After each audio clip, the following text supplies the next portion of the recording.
Bonjour à tous, merci de suivre La Voix du Sud pour vous informer. Voici les titres qui font l'actualité cette semaine. À Ziguinchor, la population rejette le rapport d'étude d'impact environnemental du projet de reconstruction de l'aéroport. À un mois de l'ouverture annoncée par le ministre, la question sécuritaire s'impose entre délocaliser l'aéroport et de placer les populations riveraines. Promotion des petites et moyennes entreprises, les acteurs économiques ont été consultés à Ziguinchor. Ils sont en réflexion. Octobre Rose, le poste de santé de Kandiala 1 a mobilisé les femmes pour un dépistage gratuit. On a fait le point dans cette édition. Et puis, à Kolda, la consommation du tabac en poudre inquiète les autorités sanitaires malgré leurs efforts dans la sensibilisation. Nous retrouverons notre correspondant Salif Baldé. Actualité internationale et les sports à suivre dans cette édition.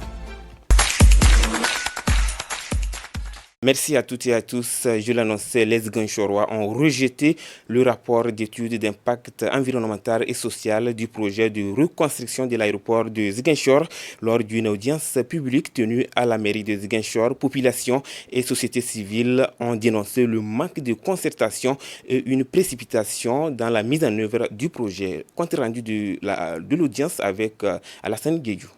Une audience publique s'est tenue ce mardi 21 octobre 2025 à la mairie de Ziguinchor dans le cadre de l'étude d'impact environnemental et social du projet de reconstruction de l'aéroport régional. La rencontre a réuni les autorités locales, des experts, des représentants de la société civile ainsi que la population.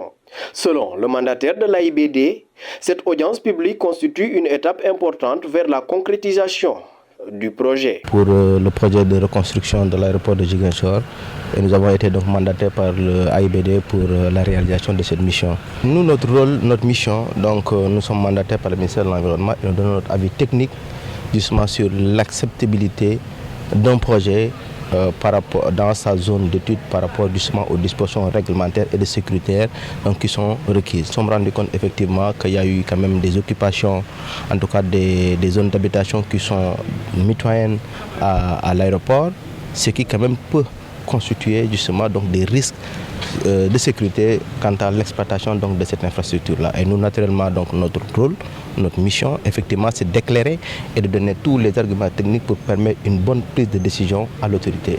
Soit déplacer l'aéroport, c'est une mesure, ou bien déplacer donc la population. Un rapport unanimement invalidé par les Ziguinchorois présents à la rencontre a été jugé incomplet car les travaux ont été engagés sans un dialogue approfondi avec les communautés concernées. Il y a eu une invalidation du rapport d'étude d'impact environnemental et social et nous avons vu que le consultant en tant que tel, dans ses écrits, dans ce que nous avons lu sur le rapport, il a évidemment émis ses souhaits, émis les risques, noté véritablement les risques en cours, l'aéroport, l'emplacement de l'aéroport pour les riverains. Vous avez vu qu'à l'unanimité, même certains chefs de quartier ont pris la parole pour montrer leur désaccord par rapport à l'implantation surtout de cet aéroport-là. Le chef de quartier de Lindiane a lui aussi évoqué les raisons de l'invalidation du rapport. Ce rapport a été rejeté, en tout cas par nous, les représentants de nos populations. Au niveau de Lindiane, il n'y avait que quelques habitations qui étaient sur l'emprise de l'aéroport.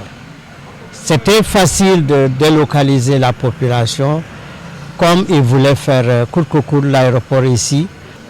Donc aujourd'hui, voilà pourquoi nous, on a dit, au nom de la population, on a rejeté purement et simplement. On n'a pas validé le programme qu'on nous a présenté. Le débat reste ouvert entre la modernisation nécessaire des infrastructures aériennes et la préservation du cadre de vie citoyen. Ziguinchor attend de voir quelle orientation prendra ce projet stratégique de l'État du Sénégal. Octobre Rose, le poste de santé de Kandiala 1 a organisé une journée de dépistage des cancers et d'autres maladies. L'initiative vise à sensibiliser les femmes de Ziguinchor sur l'importance du dépistage précoce de cette maladie. Les initiateurs ont réagi à la fin au micro de Arabiatou Diatta. La journée d'aujourd'hui, on est là pour le dépistage du col de l'utérus, de VIH et d'hépatite B. C'est pendant toute la journée que ça va se passer. mais je viens d'apprendre que si le matériel reste sur place, ça peut se faire aujourd'hui, demain. Tant que le matériel est sur place, vous pouvez venir. Je demande aux femmes de sortir en masse, de venir se faire dépister. Les hommes, venez aussi vous faire dépister parce qu'il y a le VIH et il y a l'hépatite B et le cancer du sein. C'est une occasion qui nous est offerte de pouvoir se dépister. Nous sommes satisfaits aussi déjà de l'affluence, mais espérons aussi que ça va continuer parce que puisque nous sommes là toute la journée. Pour le moment, nous avons 2 cas qu'on a recensés. Bon, c'est des cas suspects, puisque si on fait le dépistage, s'il y a quelques cas suspects, on les oriente au niveau du centre de santé pour faire le suivi avec le gynéco. Le message que je lance aujourd'hui, c'est d'appeler toutes les femmes de la région de Ziguinchor, mais de la ville de Ziguinchor, en particulier le quartier de Kandiala, Djibok et les alentours qui peuvent vraiment venir bénéficier du dépistage. Voilà, comme on le dit, le cancer est une maladie qui est silencieuse. Ne pas attendre jusqu'à avoir des signes, mais vraiment sortir pour bénéficier du dépistage qui est gratuit. Je le disais également en titre, Ziguinchor a accueilli un atelier de concertation sur la stratégie nationale de promotion du développement des petites et moyennes entreprises et petites et moyennes industries, une intégration des préoccupations du pôle sud dans les politiques économiques nationales. Les propos du secrétaire d'État au développement ont été recueillis par Fatou Fifissila. Je suis venu ici au niveau de manière un peu large, le pôle sud, dans le cadre de l'élaboration de notre stratégie nationale de promotion du développement des PME et les PMI, qui est une orientation du chef de l'État et du Premier ministre qu'on a lancée depuis février 2024. Donc on a fait presque le tour des 8 pôles économiques. Il nous reste juste le pôle sud qui regroupe la région de Ziguinchor, c'est du École d'Ad, dans le cadre des concertations thématiques sur les questions liées au développement des PME et des PMI avec les acteurs locaux du pôle sud, que ce soit acteurs publics, les structures d'appui et d'encadrement, et beaucoup plus souvent les PME, PMI, les femmes et les GIE. Donc nous sommes ici dans ce cadre et comme on l'a fait dans les autres pôles économiques, donc nous sommes là pour recevoir les préoccupations et nos orientations également de la stratégie en faveur des PME, PMI et des femmes et des jeunes de manière générale. Le pôle sud, comme tout le monde le sait depuis des années, on en parle, la grande région verte de Casamance, qui est une zone stratégique par rapport à tous les secteurs et filières économiques du pays. Raison pour laquelle on est là pour écouter les acteurs. Nous aussi, en tant que structure étatique, donner les orientations de la stratégie et pour essayer de voir comment aider, comment faciliter la politique de développement des PME et PMI, adaptée au potentiel qui existe au niveau du pôle sud, comme tout le monde le connaît. Direction Kolda, où la consommation du tabac en poudre progresse malgré les efforts des autorités sanitaires. Les personnes âgées sont les plus exposées, nous dit notre reporter et correspondant Saïfou Baldé. À Kolda, la consommation du tabac en poudre gagne de plus en plus de terrain, malgré les nombreuses campagnes de sensibilisation. Les vendeurs de ce produit profitent de la forte demande des consommateurs. Oui, je vends le tabac en poudre et aussi voilà, les feuilles. Vous savez qu'il y a des gens qui préfèrent les feuilles que le tabac en poudre, cause pour laquelle je vends les deux à la fois. Les personnes âgées sont les plus nombreuses sur les lieux de vente. Ils remplacent désormais la cigarette par le tabac en poudre. Maintenant, si c'est les feuilles, on vend 300 francs par feuille. Maintenant, s'il s'agit du tabac en poudre, ça, on lui vend à 1500. Donc, ça dépend des clients. Si aujourd'hui, on vend et on ne voit pas trop de clients, on diminue ça. Mais des fois, les clients viennent petit à petit et on essaie de rehausser le prix. Conscients des dangers, les consommateurs considèrent toutefois cette pratique comme une habitude devenue une envie inévitable. Je suis très conscient du danger, le fait de fumer. Je vous ai dit que la cigarette elle est nocive à la santé. L'appel que je vais lancer, ceux qui commencent, ils n'ont qu'à arrêter. Et ceux qui fument même, ils n'ont qu'à arrêter de fumer. Parce que la cigarette n'a aucun effet positif sur la santé corporelle de l'individu. Malgré les campagnes de sensibilisation, la consommation du tabac en poudre poursuit sa progression, laissant planer une menace silencieuse sur la santé publique. Merci Salfou Baldé pour ce reportage. Nous allons sillonner à présent d'autres régions du Sénégal. C'est avec Aïcha Sall. Bonjour. Bonjour Amidou, démarrons cette actualité nationale. À Hambourg, près de 2 mois après le cambriolage suivi de viols collectifs survenus dans la résidence Les Diamantines à Salé-Portudal, l'enquête a connu un tournant majeur. 4 des 5 vigiles en service cette nuit-là ont été placés sous mandat de dépôt à la prison de Hambourg, révèle l'Observateur.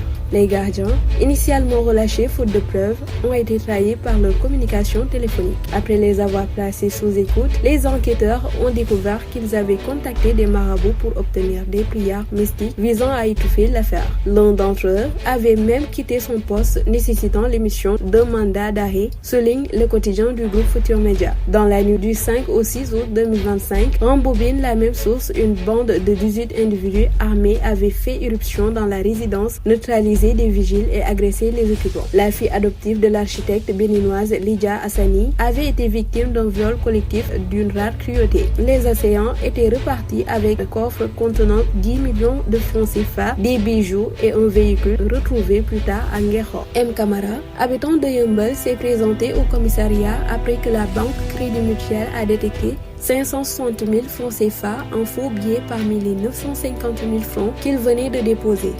Cette somme provenait de la vente de sa moto confiée à un certain Ndiaye pour la transaction. Selon le journal Enquête, Ndiaye, interpellé par la police, a désigné F. Ngom, 18 ans, qui lui aurait remis 650 000 francs CFA.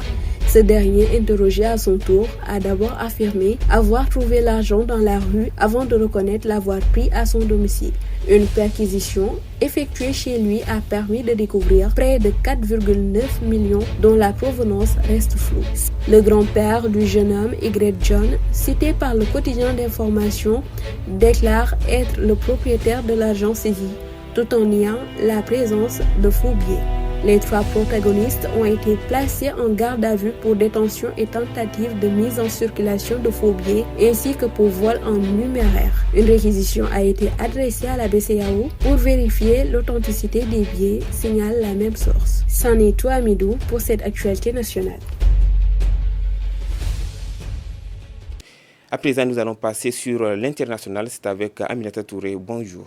Bonjour Amidou, nous démarrons l'actualité internationale en Côte d'Ivoire. Plus de 8,7 millions d'électeurs étaient appelés aux urnes ce samedi 25 octobre pour élire leur président. La campagne électorale s'est achevée jeudi 23 octobre à minuit, après 2 semaines durant lesquelles les 5 candidats en lice ont sillonné le pays pour tenter de convaincre les électeurs. Après la Côte d'Ivoire, Amidou, nous allons faire un arrêt en RDC où le pays se dirige vers la fin de l'épidémie d'Ebola. Au total, 64 cas d'Ebola y ont été enregistrés, dont 53 confirmés par des tests et 31 000 personnes vaccinées qui avaient été déclarées par les autorités au début du mois de septembre. Poursuivons cette survol au Cameroun où la proclamation des résultats de l'élection présidentielle annoncée pour lundi 27 octobre, les incertitudes et des protestations ont marqué certaines régions, notamment au nord où les nouvelles manifestations ont été enregistrées. Nous allons terminer cette survol internationale en France. Les députés français ont entamé ce vendredi 24 octobre le débat sur le projet de loi de finances dans l'hémicycle. Après le rejet du texte en commission, c'est la copie initiale du gouvernement qui sera examinée en première lecture. La bataille d'amendements s'annonce rude d'ici au vote solennel prévu le 4 novembre à l'Assemblée nationale avec une question. Sera-t-il possible de trouver des compromis pour produire un texte susceptible d'être voté? Et voilà, Amidou, ce qui met fin à ce survol international.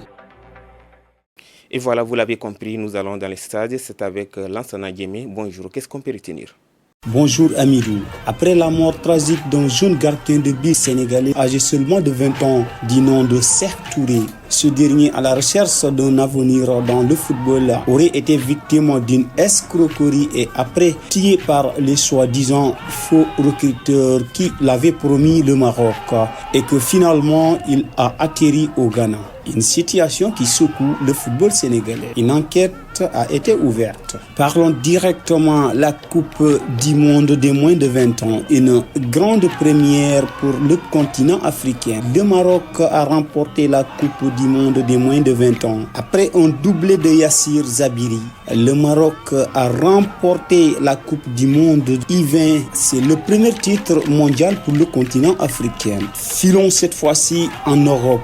place à la compétition la plus prestigieuse de la planète, la Coupe aux grandes oreilles, communément appelée la Ligue des Champions. Les résultats de la 3e journée, le FC Barcelone bat Olympiakos sur la marque de 6-1. Bayer Leverkusen s'incline 7-2 face au Paris Saint-Germain. Villarreal de Papa Alassane Gueye perd 2-0 face à Manchester City. Inter bat Union Saint-Gilloise. Le Copenhague perd 4-2 face à Borussia Dortmund. Atlético perd face à Arsenal sur le score de 4-0. Newcastle bat Benfica 3-0 et le PSV Eindhoven écrase le Napoli de Kevin De Bruyne sur la marque de 6-2. Le mercredi 22 octobre 2025, toujours Ligue des Champions, le Real de Madrid de Kylian Mbappé bat la Juventus de Turin sur la marque de 1-0. L'Atlético Bilbao bat Karabakh sur la marque de 3-1. Le Bayern de Nicolas Jackson bat le club Bruges, l'ex-club de Krépin Diatta sur la marque de 4-0. Liverpool bat Eintracht Francfort sur la marque de 5-1. Chelsea s'impose face à l'Ajax sur la marque de 5-1. Sporting bat Marseille sur le score de 2-1. Et Monaco de Lamine Camara de Krépin Diatta se neutralise 0-0 partout face à Tottenham de Papa Matar Sarr sur le score de 0-0 partout. Nous terminons enfin par le match le plus suivi de la planète, le Classico. Le Real de Madrid, leader de la Liga en espagnol, reçoit le FC Barcelone au stade mythique de Santiago Bernabéu ce dimanche à 14h15 GMT. C'en est tout pour l'actualité sportive, Amidou. Mesdames, Messieurs, c'est tout pour cette édition. Merci à Lansana Guémé pour l'actualité des sports qui a bouclé donc cette édition. Merci à toute l'équipe technique. Nous vous donnons rendez-vous la semaine prochaine. Portez-vous bien. Sur la Voix du Sud, l'information continue.